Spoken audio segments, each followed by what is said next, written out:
యేసుక్రీస్తు ప్రభువారి శ్రేష్టమైన నామమును బట్టి మీ అందరికి కూడా హృదయపూర్వక వందనాలు తెలియపరుస్తూ ఉన్నాం. పరిశుద్ధ గ్రంథాన్ని తెరిచి దేవుని మాటలను చదువుదాం. మత్తయి సువార్త 5వ అధ్యాయము 14వ వచనాన్ని చదువుదాం. మత్తయి సువార్త 5వ అధ్యాయము 14వ వచనాన్ని చదువుదాం. మీరు లోకమునకు వెలుగై ఉన్నారు.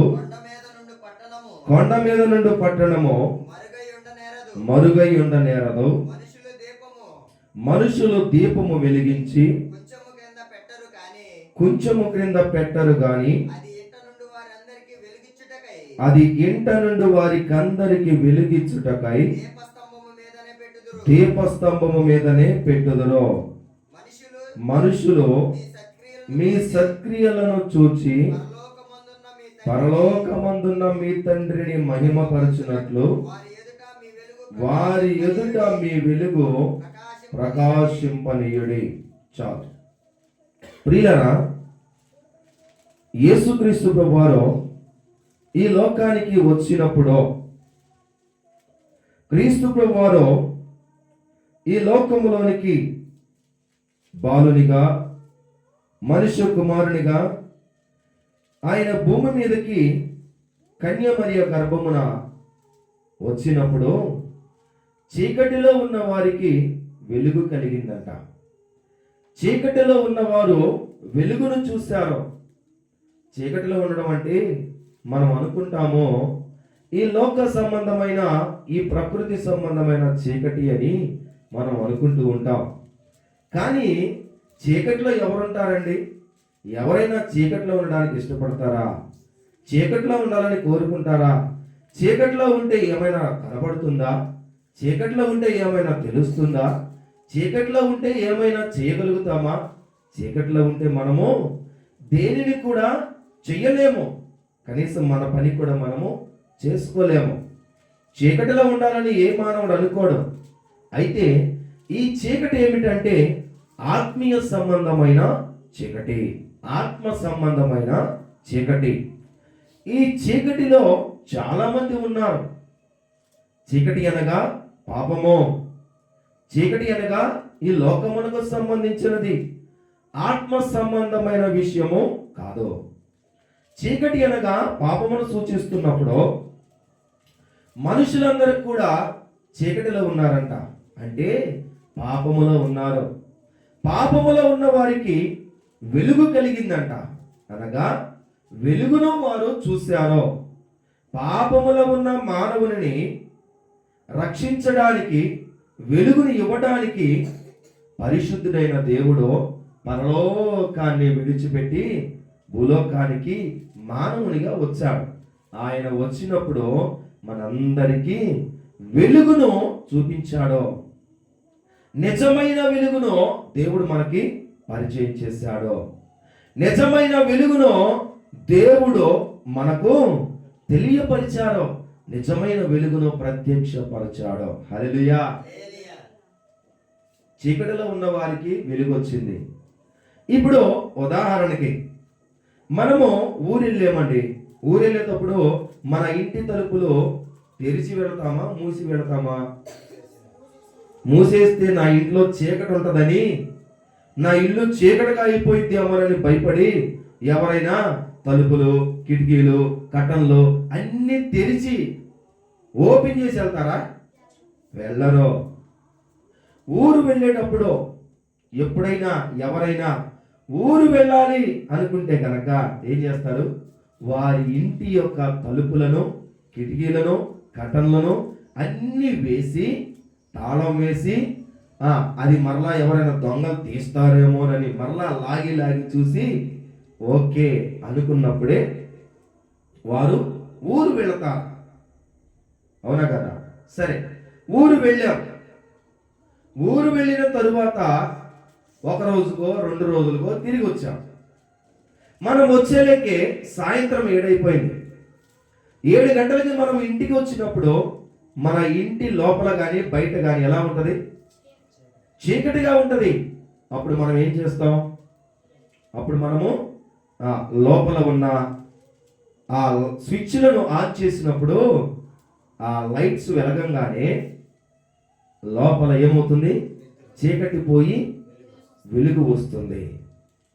ఒక లైట్ను వేయగానే ఆ గదిలో ఉన్న చీకటి పోయి వెలుగు వస్తుంది. అనగా ఒక దీపాన్ని వెలిగించినప్పుడు చీకటి పోయి వెలుగు వస్తుంది. ఒక దీపాన్ని మనము వెలిగించినప్పుడు మన మన ఇంటిలో చీకటి పోయి వెలుగు వచ్చినట్లుగా ఈ లోకములో చీకటితో నిండిపోయింది. ఈ లోకము పాపముతో నిండిపోయింది. చీకటితో నిండిపోయిన లోకములోనికి యేసుక్రీస్తు వారు దీపము వలె వచ్చాడు. ఆయన లోకానికి దీపము వలె వచ్చినప్పుడు ఆ దీపము ద్వారా వెలుగుతున్న వెలుగు ప్రపంచమంతటికి తెలియపరచబడింది. ఆ దీపము లోకానికి వచ్చినప్పుడు ఈ చీకటిలో ఉన్న వారికి ఏం కనపడింది?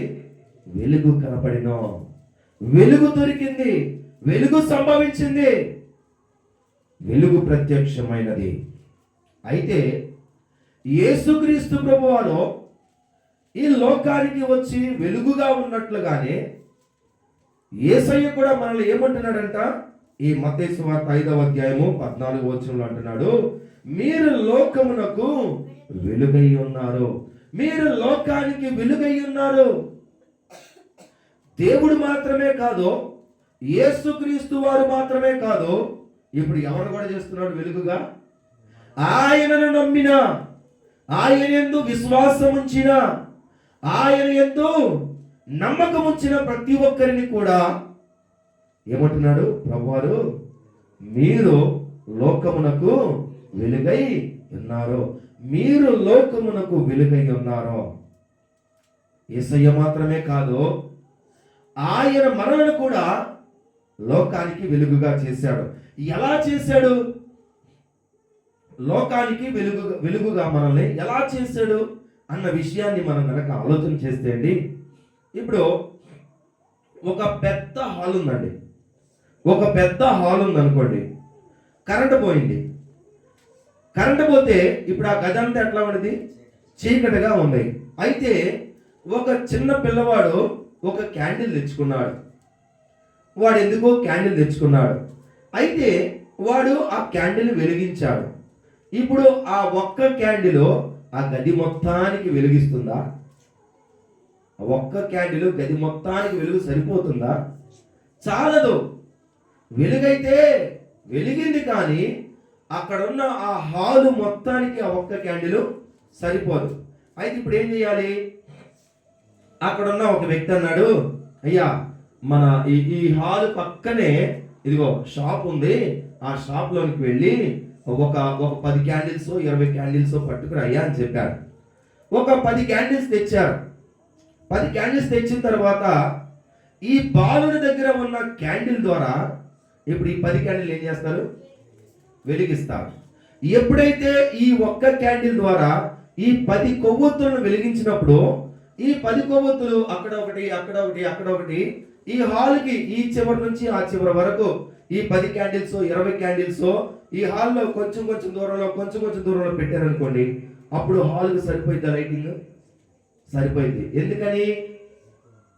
ఇప్పుడు ఎన్ని క్యాండిల్స్ ఉన్నాయి? 20 క్యాండిల్స్ ఉన్నాయి.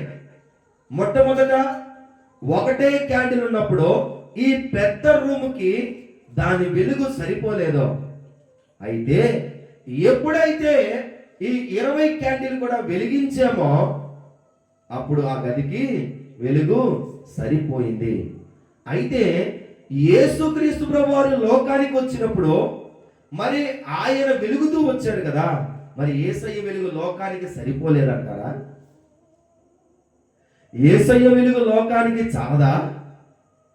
అంటే యేసయ్య ఒక్కడే వెలిగితే లోకానికి సరిపోలేదని మనల్ని కూడా వెలిగించాడంటారా? కాదు.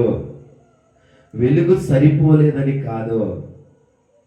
యేసయ్య మంచి లక్షణం ఏంటంటే, యేసయ్యలో ఉన్న గుణగణం ఏంటంటే, యేసయ్య ఆలోచన ఏంటంటే, యేసయ్య పద్ధతి ఏంటంటే, ఆయన ఎలాగైతే వెలుగుగా ఉన్నాడో మనలను కూడా అలా వెలుగుగా చేయాలనుకున్నాడు. హల్లెలూయా. యేసయ్య ఒక్కడే వెలిగితే లోకానికి సరిపోలేదనో, యేసయ్య ఒక్కడే వెలిగితే ప్రపంచానికి వెలుగు రాలేదనో కాదు మనల్ని వెలుగుగా చేసింది. ఆయన మనల్ని వెలుగుగా ఎందుకు చేస్తున్నాడంటే, ఆయన మంచి లక్షణము, ఆయన వలె మనము కూడా ఉండాలని ఆయన ఆశ, ఆయన వలె మనము కూడా వెలగాలని ఆయన కోరిక. అందుకే దేవుడు ఏం చేశాడు తెలుసా? ఆయన మొట్టమొదటి కొవ్వొత్తి అయితే మనలందరినీ ఏం చేస్తున్నాడు? ఆయన ద్వారా మనలందరినీ కూడా వెలిగించాడు. ఇప్పుడు నువ్వు నేను మనమందరము కూడా ఒక్కొక్కరుగా ఏం చేశాడు? ఒక్కొక్క జ్యోతిగా, ఒక్కొక్క వెలుగుగా, ఒక్కొక్క దీపముగా మనలను చేస్తే మనం ఏం చేయాలి? ఆయన వెలిగించిన తరువాత మనం ఏం చేయాలి? వెలుగుతూ లోకానికి వెలుగునిస్తూ ఉండాలి. యేసయ్య వలె ఉండాలని ఆయన కోరుకొని, యేసయ్య వలె వెలగాలని ఆయన ఇష్టపడి, ఆయన వలె మనలను వెలిగిస్తే మనం ఏం చేయాలి? మనము కూడా ఆయన వలె మనం ఏం చేయాలి? ఇంకొక కొవ్వొత్తిని వెలిగించాలి. మీరు లోకమునకు వెలుగై ఉన్నారు. మీరు లోకమునకు వెలుగై ఉన్నారు. మనలను దేవుడు వెలుగుగా చేస్తే మనం ఏం చేస్తున్నాం? దేవుడు మొదటి కొవ్వొత్తి మనల్ని వెలిగిస్తే మనం ఏం చేయాలి? దేవుని ఆశ, దేవుని కోరిక ఏంటి? మనము వెలుగుతూ మనం ఏం చేయాలి? వెలుగుతూ మరొక కొవ్వొత్తిని యేసయ్య వెలిగించినట్లుగా మనం కూడా వెలిగించాలి అని దేవుడు ఆశపడుతున్నాడు. అయితే మనం ఏం చేస్తున్నాం? దేవుని కోరికకు, దేవుని ఆశకు వ్యతిరేకంగా రివర్స్లో మనం చేస్తాం. ఏంటది? ఆయన వెలిగించాడు, వెలిగాము, కొద్ది రోజులు బాగానే వెలిగాము, కొద్ది రోజులు వెలిగిన తర్వాత ఏం చేస్తాం? పద్దాకలే ఆడ వెలుగుతానులే, పద్దాకలు అదే వెలుగులే, పద్దాకల మండి మండి మండి మండి ఏమైపోతున్నాను? కరిగిపోయి కరిగిపోయి కరిగిపోయి ఏమైపోతున్నాను? అరిగిపోతున్నాను. ఏం పాత్రండి? పద్దాకల ప్రార్థనే ప్రార్థనే ప్రార్థనే. ఏం పాటలు పాడతారు? అదే వాక్యం చదువుతాడు పాస్టర్ గారు, అదేలే 4 మాటలు వాక్యం చదువుతాడు, తర్వాత ప్రార్థనని కూర్చోబెడతాడు. అదే ప్రార్థన, అదే ప్రార్థన. ఫస్ట్ రోజు మనం 3 రోజులు ప్రార్థన పెట్టుకున్నాం. మొదటి రోజు పాటలు పాడారు, వాక్యం చెప్పిండ్రు, ప్రార్థన చేశారు. రెండవ రోజు పాటలు పాడారు, వాక్యం చెప్పారు, ప్రార్థన చేశారు. మూడవ రోజు పాటలు పాడాము, వాక్యం చదువుతున్నాము, తర్వాత ప్రార్థన చేస్తున్నాం. ఒకవేళ 4వ రోజు ఉంటే 4వ రోజు కాడ పాటలు పాడతారు, వాక్యం చదువుతారు. అదేగా పద్దాకలు ఏంటంట? అదే ఏంటిది? పాటలు పాడతారు, వాక్యం చదువుతారు, ప్రార్థన చేస్తారు. అంతేగా పాడి పాడి పాడి పాడి పాడతారులేండి, వాళ్ళు బాగా పాడతారు.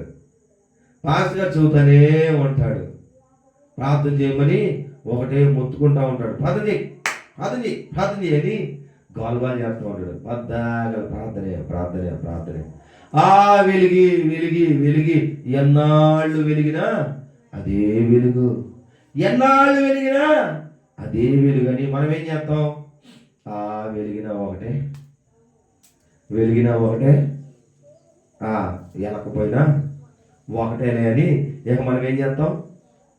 చిన్నగా చిన్నగా ఫస్ట్లో బాగా వెలిగిన వాళ్ళం, తర్వాత కొద్ది కొద్దిగా కొద్ది కొద్దిగా సరేలే సరేలే వెలుగుదాంలే వెలుగుదాంలే వెలుగుదాంలే వెలుగుదాం వెలుగుతాను వెలుగుతాను అని ఏమవుతారు?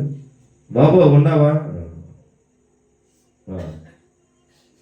ఫస్ట్లో ఏమో బాబు ఉన్నావా? ఉన్నా ఉన్నా నేను ఇక్కడే ఉన్నా, ఎక్కడ పోలేదు అని ఎంత ఉద్యోగం ఉంటారో. తర్వాత బాబు ఉన్నావా? ఉన్నానండి. తర్వాత బాబు ఉన్నావా? ఉన్నానులే.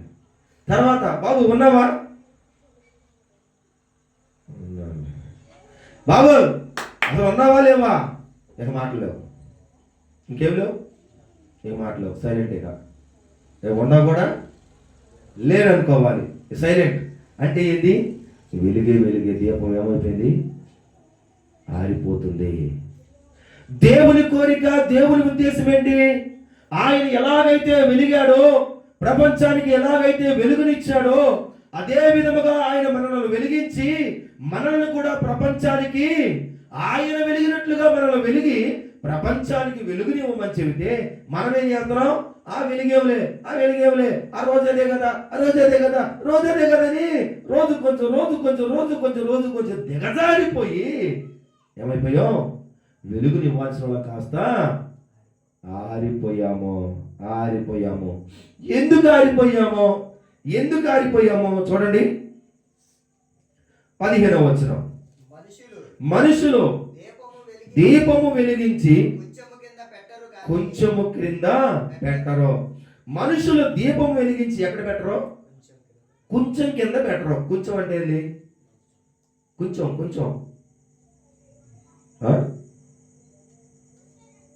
బోర్లేసేదండి, గిన్నె లాంటిది, ఓ బొజ్జి లాంటిది. కొంచెం అంటే దానిలో గాలి కూడా దూరపడకుండా కప్పెట్టుతారు. బోర్లా వేసేది ఓ చెప్ప లాంటిది, ఓ బొజ్జు లాంటిది, ఒక ఏమంటారు గిన్నె లాంటిది. దీపం వెలిగించి ఎవడైనా దాని మీద బేషన్ బోర్లేస్తారా? సరే, మనకు అర్థమయ్యే భాషలో బేషన్ అనుకోండి. క్యాండిల్ వెలిగించారండి. క్యాండిల్ వెలిగించినాక ఎవరైనా దాని మీద పెద్ద టబ్బు తెచ్చి దాని మీద బోర్లు ఇచ్చేస్తారా? మరి ఏం చేస్తారు? చూడండి, అక్కడ ఏం చెప్తున్నాడు? మనుషులు దీపం వెలిగించి కొంచెం కింద పెట్టరు, కానీ అది ఎంట నుండి వారికి అందరికి వెలిగించుటకై దీపస్తంభము మీదనే పెట్టుదురు. ఎక్కడ పెడతారు? దీపము వెలిగించిన తరువాత దాన్ని ఎక్కడ పెట్టాలి? దీపస్తంభం మీద పెట్టాలి. ఎందుకని? దీపస్తంభం మీద పెడితే ఇంటిలో ఉన్న వారందరికీ అది వెలిగిస్తుంది, అందరికీ వెలుగు చూపిస్తుంది, అందరికీ కనబడేటట్లుగా దానిని దీపస్తంభం మీద పెడతారు. ఇప్పుడైతే మనకి కరెంట్ వచ్చిందిలే, ఇప్పుడైతే మనం ఎక్కడ పడితే అక్కడ లైట్ పెట్టేస్తున్నాం. ఎక్కడ స్విచ్ అయితే ఆడ వెలిగిద్ది, ఆడ స్విచ్ అయితే ఏడు వెలిగిద్ది. ఎంతైతే మాత్రం వెలుగు రావాలంటే దీపం ఉండాల్సిందే. అది కరెంటుతోనో, కిరసనాయిలతోనో, పెట్రోల్తోనో, డీజిల్తోనో, లేకపోతే కొబ్బరి నూనెతోనో ఏదో ఒక దాంతో. దీపం అయితే వెలిగిన తర్వాత ఏడ పెట్టరు. సరే, ఏడదాకా ఎందుకులే, ఇప్పుడు మన లైటే ఉందండి. ఈ లైట్ వెలిగించిన తర్వాత దాని చుట్టూ గుడ్డ కట్టేస్తారా? అమ్మో, దీని లైట్ బయటికి రాకూడదని కడతారా? లేకపోతే దాన్ని కూడా బొంగలో పెట్టేస్తారా? ఒక బొంగలోనో బిందులోనో పెట్టేస్తారా? పెట్టరు. ఏడ పెడతారు? పోని లైట్ తెచ్చి ఈ టేబుల్ కింద ఎవరు పెడతారా? ఏడ పెడతారు? లైట్ పైన పెట్టాలి. ఎందుకని? పైన పెడితే పైనుంచి వెలుగు ఈ గది మొత్తానికి కనబడుతుంది కాబట్టి పైన పెడతాం. దీపము వెలిగించిన తర్వాత ఎక్కడ పెట్టాలి? దీపస్తంభం మీదనే పెడతారు, కానీ దానిని కొంచెం కింద పెట్టరు, దానిని దాచిపెట్టరు. దీపాన్ని ఎవడో బేషన్ వేసి దాచిపెట్టడం, గిన్నె కింద కప్పెట్టరు. దీపము వెలిగించిన తర్వాత దీపస్తంభం మీద పెట్టాలి. ఎందుకంటే అది అందరికీ వెలుగునివ్వాలి. అది దాని లక్షణం. దీపం యొక్క లక్షణం ఏంటి? ఆ ఇంటిలో ఉన్న వారందరికీ వెలుగునివ్వడానికి దానిని దీపస్తంభం మీద పెడతారు. ఇప్పుడు మనం ఎక్కడున్నాం? మరి ఇప్పుడు మన దీపం ఆరిపోవడానికి కారణాలు చూస్తున్నాం. దేవుడు మనల్ని వెలిగించాడు. ఫస్ట్ బాగానే వెలిగాం. అయితే రాను రాను ఎక్కడ పెట్టాం? ఎందుకు ఆరిపోయింది అంటే కారణం ఏంటంటే, కాబట్టి దీపాన్ని బేషన్ కింద బోర్లు వేస్తే ఎంతసేపు వెలిగిద్ది? అది కాసేపు వెలిగిద్ది. ఇక తర్వాత ఎలాగో ఏమైపోయింది? ఆరిపోయింది. ఆరిపోయింది. కొంచెము కింద గనక పెడితే, దీపం వెలిగించి కొంచెం కింద గనక పెడితే అది వెలగదు, ఆరిపోతుంది. ఇప్పుడు మనం ఆరిపోవడానికి కారణం ఏంటి? ఇప్పుడు మనం దేని కింద పెట్టబడ్డాం? కొంచెం కింద పెట్టబడ్డాం.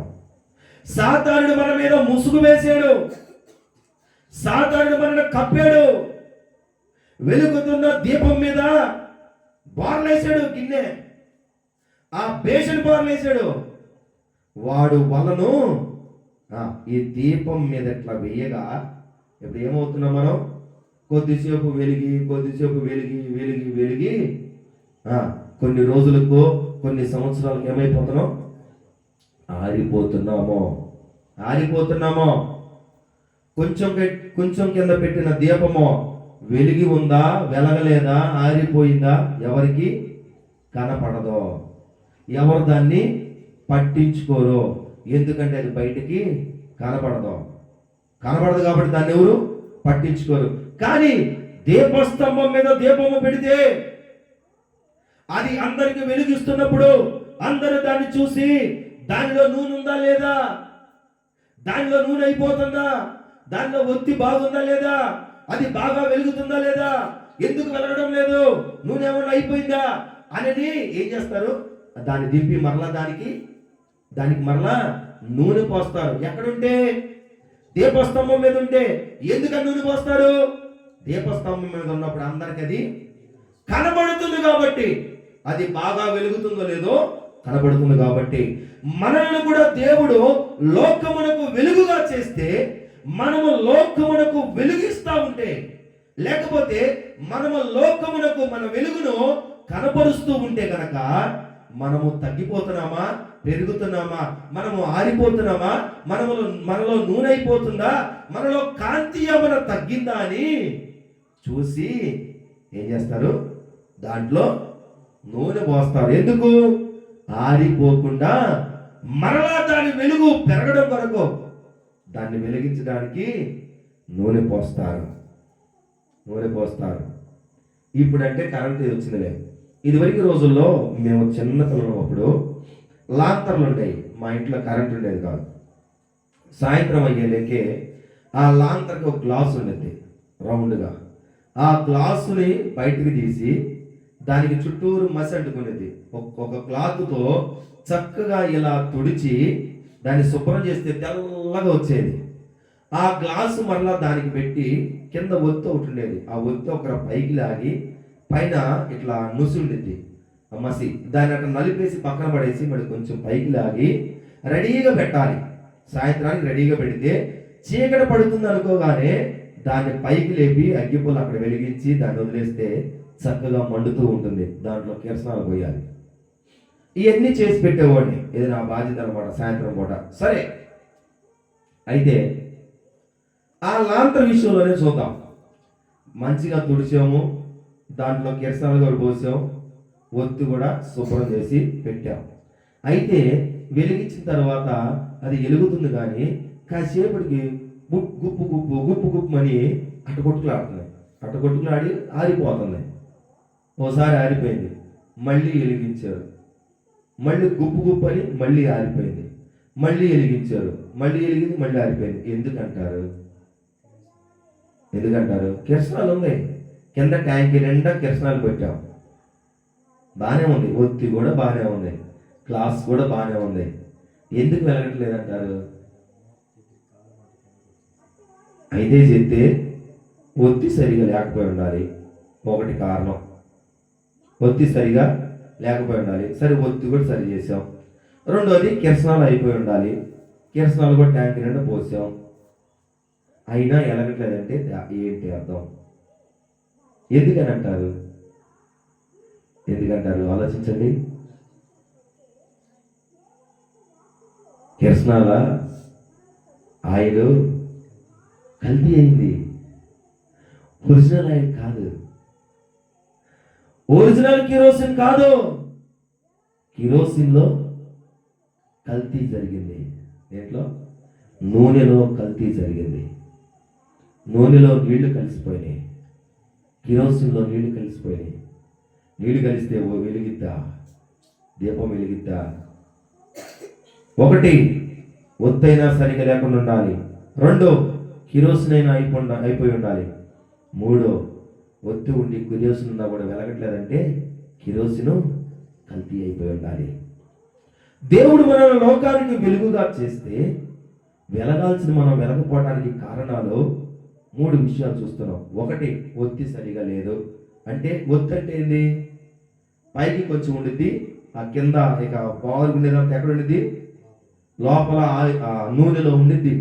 నూనెలో నుండి ఆ ఒత్తి పైకి నూనె తెచ్చుకొని మండుతూ ఉంటుంది. అనగా ఈ ఒత్తి సరిగా లేదంటే మనము దేవునిలో, మన వేరు దేవునిలో లేదేమో. వాక్యములో మన ఒత్తి వాక్యము లోపలికి వెళ్ళలేదేమో. 1. 2, కిరోసిన్ అయిపోయింది. అంటే మన దీపంలో వాక్యము అయిపోయన్నా ఉండాలి. పాస్టర్ గారు వాక్యం చెప్పకుండా మానేసి ఉండాలి, లేదా వాక్యం చదవకుండా ఉండాలి, లేదా వాక్యం వింటమన్నా మానేసి ఉండాలి, మందిరానికన్నా పోకుండా ఉండాలి. రైట్. కిరసనాలు కూడా పోసాం. అంటే వాక్యము వింటున్నావు, మందిరానికి వెళ్తున్నావు. పాస్టర్ గారు బాగానే వాక్యం చదువుతున్నాడు, మందిరానికి వెళ్తున్నాం. కానీ ఎందుకు వెలగట్లేదు? ఎందుకు వెలగట్లేదంటే 3వది, దీనిలో కల్తీ అయిపోయింది. దేంట్లో? వాక్యంలో కల్తీ ఉందా? వాక్యంలో కల్తీ ఉండిద్దండి? అసలు వాక్యంలో కల్తీ ఉండిద్దా? ఉండదు. మరి కల్తీ ఎక్కడ జరుగుతుంది? దేవుని మందిరములో విత్తబడిన వాక్యములో కల్తీ లేదు. దేవుడు అందిస్తున్న వాక్యములో కల్తీ లేదు. దేవుడు పోసే నూనెలో కల్తీ లేదు. అది మన హృదయంలోనికి చేరిన తరువాత దేవుని మందిరమును దాటి, దేవుని సన్నిధిని దాటి మనం ఎప్పుడైతే లోకములో అడుగు పెట్టామో, లోకములోనికి వెళ్ళామో, అక్కడ ఒకడు కాసుకొని ఉన్నాడు. అక్కడ ఒకడుండి వాడు ఏం చేస్తున్నాడు తెలుసా? చాలా క్వాలిటీతో ఉన్న ఆయిల్లో, మంచి ఆయిల్లో ఏం చేస్తున్నాడు? వాడు తీసుకొచ్చి కల్తీ చేస్తున్నాడు. నీళ్లు పోస్తున్నాడు, కాస్త నీళ్లు పోతున్నాడు. పాలు పొయ్యి మీద పెట్టినాక కాసేపటికి ఏమైంది?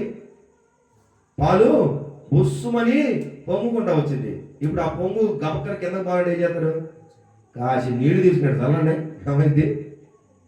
కాసి నీళ్లు తీసుకున్నాడు చల్లంగానే ఏమైపోయింది? అది ఆ పొంగు కాస్త ఎట్టాగైతే బుస్సుమని పైకి వచ్చిందో మళ్ళీ తుస్సుమని కిందకు పోయింది. బుస్సుమని పైకి వచ్చింది, నీళ్లు చల్లంగానే తుస్సుమని కిందకు పోయింది. దేవుని మందిరానికి వచ్చినప్పుడు మనం కూడా ఎట్లుంటామంటే, వాక్యం విన్నంతసేపు అంతే అంతే, అది ఈరోజు వాక్యం నా కోసమే, అసలు నా గురించే చెప్పాడు. అవును ప్రభువా, నేను ఇలాగే ఉంటాను ప్రభువా, ఈ రోజు నుంచి నేను తీర్మానం చేస్తున్నాను ప్రభువా, నేను కూడా మండతానయ్యా అని పాల మీద పొంగులాగా బుసుమని మందిరంలో బాగా ఉజ్జీవంగా, ఉత్సాహంగా స్తోత్రం అని చెప్పి పాటలు పాడి ప్రార్థన చేసి దేవుడి కొరకు తీర్మానం చేసి గడప దాటగానే బయటికి వెళ్ళగానే అడిగి చేస్తాడు, నీళ్లు తీసుకొని రెడీగా ఉంటాడు. అడిగి చేస్తాడు, పొంగుతున్న పొంగు మీద ఒక్కసారి నీళ్లు చల్లంగానే ఏమైపోతాం? మళ్ళీ తుస్సుమని అంతేలే, ఇక నేనేం చేస్తాను, నిజమే కదా. మరి మందిరంలో అది చేశాక ఇది చేసేస్తాను అన్నావుగా. మందిరంలో అన్నానులే కానీ అబ్బో చేయడం చాలా కష్టంలే, నాకేడ ఖాళీ ఉండిద్ది, నాకేడ తీరిక ఉండిద్ది, నేనేడ చేస్తాలే. మరి ఒప్పుకున్నావు కదా, ఒప్పుకుంటే ఏమైంది? ఖాళీ ఉంటే చేస్తా, లేకపోతే లేదు. ఎప్పుడైతే సాతానుడు నీళ్లు కలిపేశాడో ఏమైపోయింది? అది కల్తీగా మారిపోయింది. ఇప్పుడు కల్తీ వేయలేక ఏమవట్లేదు, ఇది దీపము వెలగటం లేదండి. ప్రియులారా, నిజంగానే ఆరిపోయిన దీపం వలె ఉన్నామా, లేదా వెలుగుతూ ఉన్నామా? దేవుడేమో ఆయన వెలుగుతూ మనల్ని వెలిగించాలని ఆశపడి, మీరు లోకమునకు వెలుగై ఉన్నారు కాబట్టి మీ వెలుగును ప్రపంచానికి చూపించండి. మీరు వెలుగుతూ ప్రపంచాన్ని వెలిగించండి. మనం ఏం చేస్తున్నాం? పక్కన వాళ్ళని వెలిగించడం తర్వాత సంగతులే, కనీసం మనం కూడా వెలగడం లేదు. మనమే వెలగకపోతే ఇంకొకరిని ఎలా వెలిగించగలుగుతాం?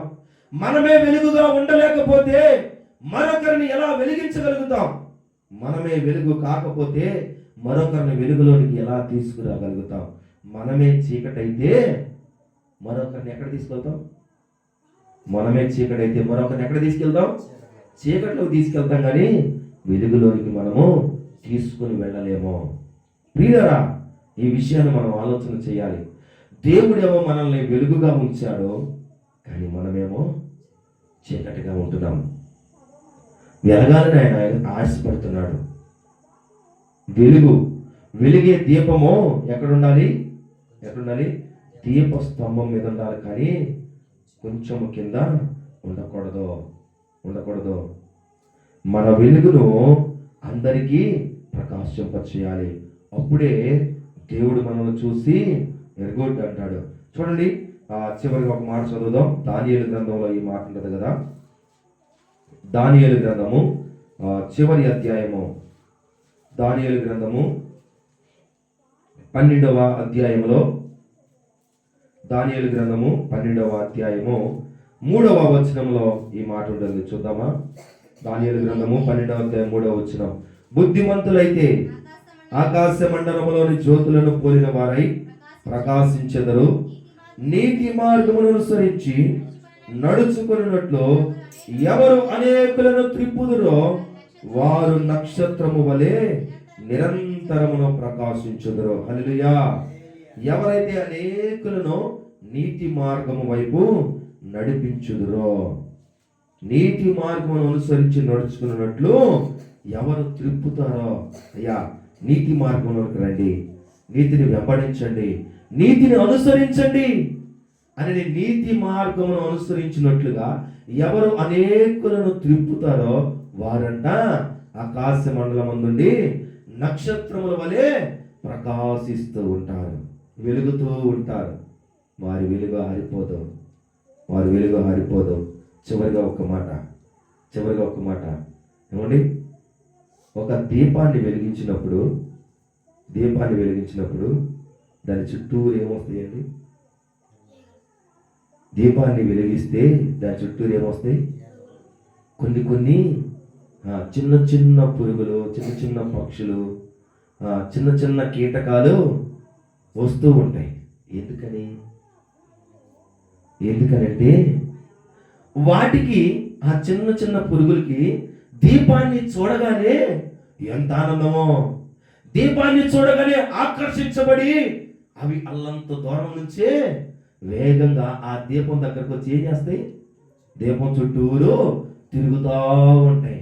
అంటే దీపం వెలిగిస్తే ఈ దీపం ఏం చేస్తుంది? ఎక్కడో ఉన్న పురుగులు కూడా ఆకర్షిస్తుంది. దీపం వెలిగితే చాలండి, దీపం వెలిగితే చాలు, పురుగులను అదే ఆకర్షిస్తుంది. మనం వెలిగితే చాలు, మనము దేవునిలో వెలిగితే చాలు, మన వెలుగు అందరికీ కనబడేటట్లుగా వెలిగామనుకోండి, ఆటోమేటిక్గా ఈ వెలుగు ఏం చేస్తుంది? అనేకులను మన దగ్గరికి ఆకర్షిస్తుంది. కాబట్టి అందరినీ ఆకర్షించే వెలుగుగా ఉందామా? లేకపోతే వాళ్ళతో నాకెందుకులే అనుకుంటూ, నేనే వెలిగితే వెలుగుతాను, లేత లేదనుకుంటూ దినదినము దిగజారిపోయి ఆరిపోదామా? ఆలోచన చేద్దాం. దేవుడు మాత్రం అలా అనుకోవటం లేదు. ఏమంటున్నాడంటే మీరు లోకమునకు వెలుగై ఉన్నారు. దేవుడు మనలను వెలుగుగా చేశాడు. కాబట్టి మనం ఎన్నటికీ వెలుగుగా ఉండినట్లుగా దేవుడు మనందరికీ సహాయం చేయనుగాక. ఆమేన్.